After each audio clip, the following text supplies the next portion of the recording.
اسلام مسجد تک محدود عقیدے کا نام نہیں،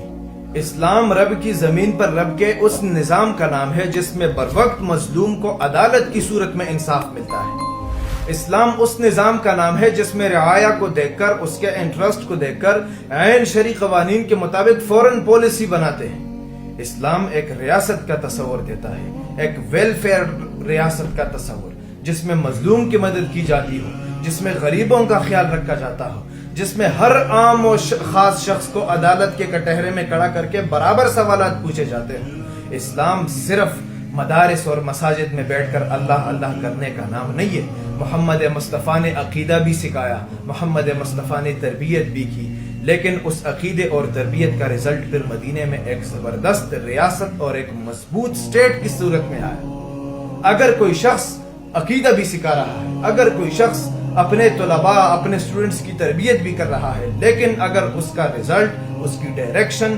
محمد مصطفیٰ کے طریق پر چلتے ہوئے ایک زبردست نظام کے قیام کی صورت میں نہیں نکلتا، پھر وہ عقیدہ بھی فیل ہے اور پھر وہ تربیت بھی فیل ہے۔